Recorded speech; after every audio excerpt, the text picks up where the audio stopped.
Speaking about seeing and believing, it's a bit hard here in northern India.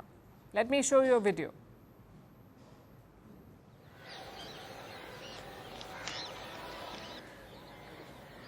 That's the Taj Mahal on Sunday morning, and don't worry, your video quality has not suddenly dropped.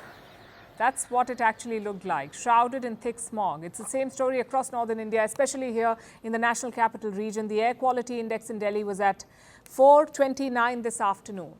Now, to give you some context, the recommended level is between 0 and 50.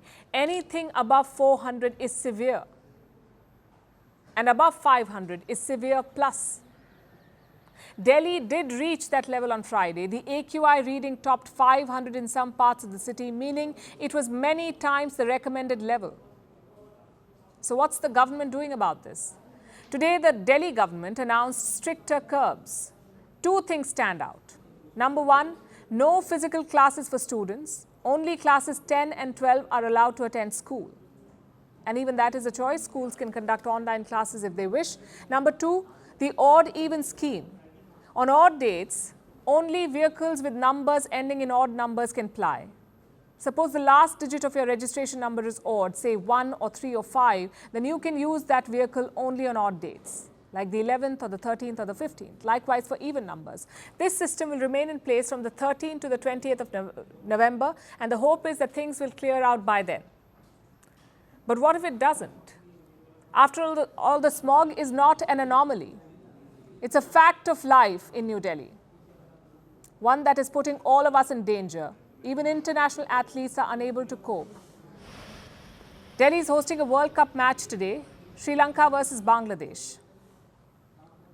Fans turned up to the stadium in masks, and yesterday it was worse. Bangladesh had a training session at the stadium. Only 8 of their players turned up. What about the rest? Well, they decided to skip. Apparently, they were asthmatic. And those who did come wore face masks. Imagine that, wearing an N95 mask and playing cricket. It's a matter of shame for the city and the government. India's cricket board has taken note of it. They've decided to stop the fireworks display after every match. Not everywhere though, only in New Delhi and Mumbai. I guess pollution elsewhere is not so important. Today's match is the last one in Delhi, but Mumbai has 3 more to go, one of them being the semi-final. Many players have criticized the air quality in Mumbai. England's Joe Root was one of them. He said it was like eating air. Indian captain Rohit Sharma also raised the issue. He said the situation was not ideal. He also said the future generation should be able to live without fear. I hope our leaders are listening. Because as citizens, we can only do so much. We don't control policy. We don't run the government. That is your job. And right now, you're not doing it well.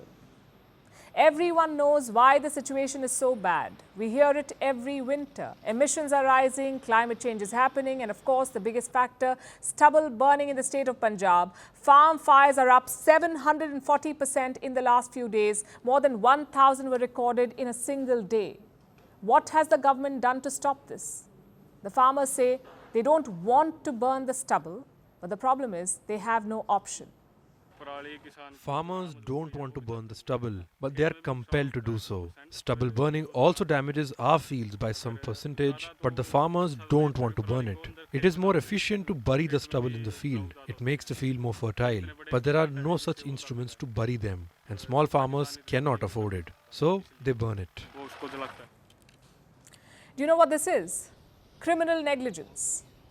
One study says living in Delhi will cut your lifespan, that too by 12 years. So to sum it up, we know what the problem is. We know where the problem is. We have the money to solve it. We also know that the problem is getting worse. Yet what do the politicians do? Trade blame and announce half measures.